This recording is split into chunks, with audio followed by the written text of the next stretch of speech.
What's up, everybody? Welcome back to the channel, bringing you another amazing Bandmaid React. This is their wonderful song, Shambles. Special shout out to Gary Mays for his wonderful reaction request for this. I don't have much to say. Obviously, Bandmaid speaks for themselves. So please, if you're watching this in the YouTube, be sure to like and subscribe to the channel. If you don't, I will send a angry dwarf to come to your bedroom at night and to tickle your feet while you're trying to sleep. So here we go.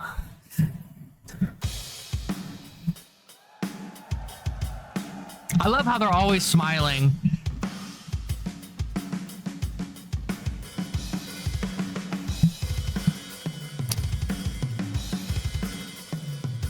Ooh.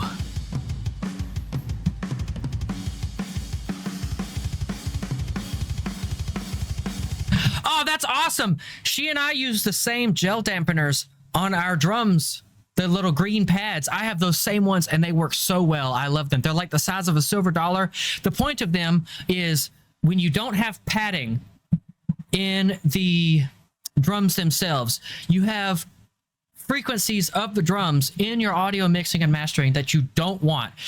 Anything in the 300 to like 1,000 range gives your drums a real boxy sound, a real nasally boxy sound. So when you're mixing and mastering, specifically toms, you scoop that little part out and it makes the downside, it gives it a nice, beautiful low rumble. Right? If it's like the 12 or the 14 or 16-inch tom that she's using on the floor, you want that positive body, that low end, while having the high end, 2.5K, 4K, 8K, you want that boosted just a little bit to give you the emphasis on the smack of the attack.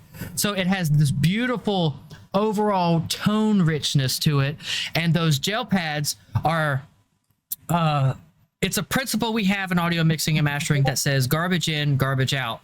So if you have shitty tones, if you have a shitty recording, you can't polish a turd. So you have to preemptively, before the audio signal even goes into the microphones, into the interface, into the DAW, before that even happens, you have to clean up everything that you possibly can. Another thing that you probably wouldn't notice unless you're an audio engineer is look at the placement of her microphones. The best way, there is cymbal bleed, and there is bleed from one drum to the other drums that happens that can really muddle up and cancel out tones. And the only real way to create a space for your cymbals to exist is to, without them bleeding into your tom mics, is to create separation, right? That's the only real way to do it. That's the only real way to do it. And third, but not final, there is something called phase. So when you have audio signals that are traveling out from a source that is generating these audio signals, your snare drum, floor tom, two toms, overheads for your cymbals, etc., when two microphones are pointed at each other, as the sound travels, it will hit both of them at the same time, and you get something called phase. And what that means is when you are looking at the audio waveform of the frequencies being played, when something is out of phase, one microphone will pick it up with a peak. The other microphone over here will pick it up as the trough. And these two, because they're going in opposite directions, cancel each other out. And it cancels out a lot of the middle body frequencies, and it makes you have very hollow sounding weak in the back of the recording drums. So what to counter that, you flip or invert the phase of one of these, thus whichever one, which both of them are now in sync with each other, and you get the full body, the full architecture of the drum sound. And I just wanted to point that out because a lot of people don't know that.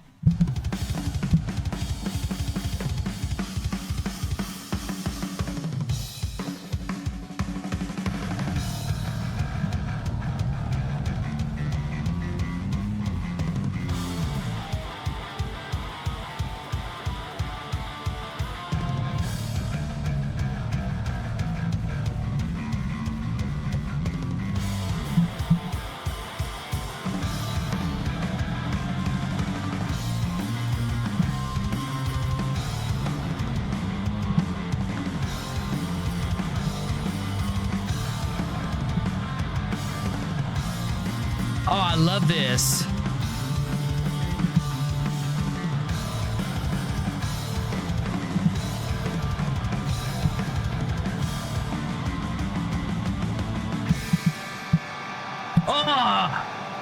That's those stops I was telling you about. It's like a left turn.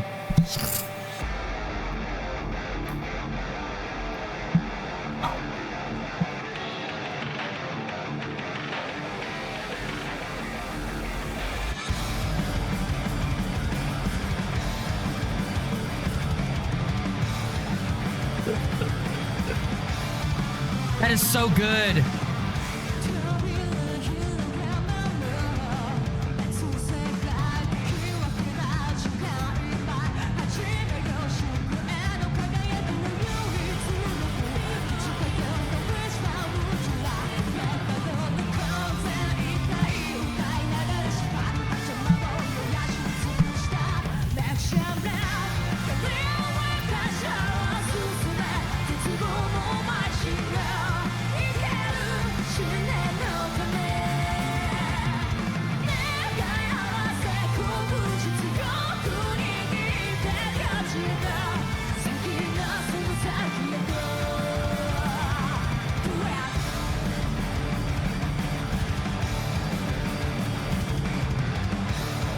That's so heavy.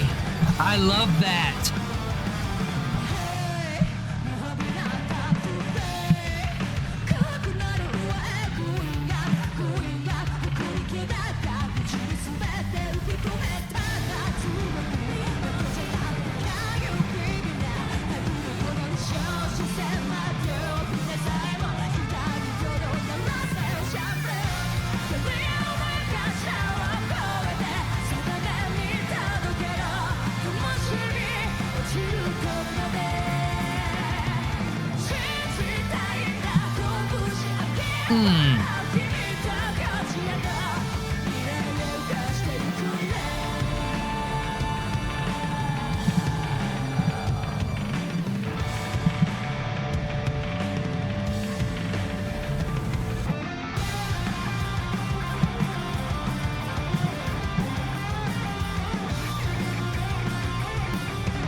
Wow.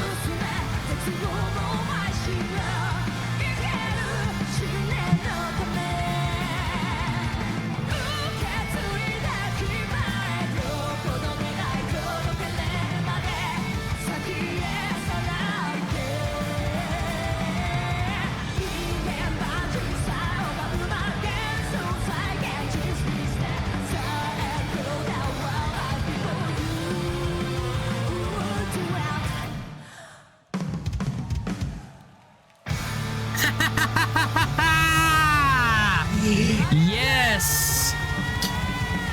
Oh man.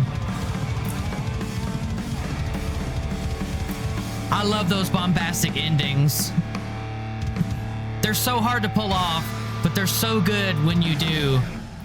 Bandmaid, you lovely ladies are rocking the world. I cannot say enough good things about you. That was amazing. I just love everything about this band. There's just no one thing I can put my finger on. I said this in a past video.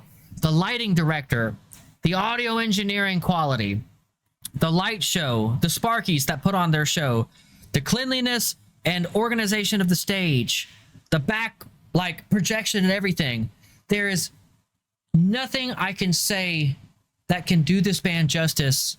I wish I could go and actually see them live. I would give anything to be able to start traveling and seeing these bands that I react to live, or to start doing like open interviews with them.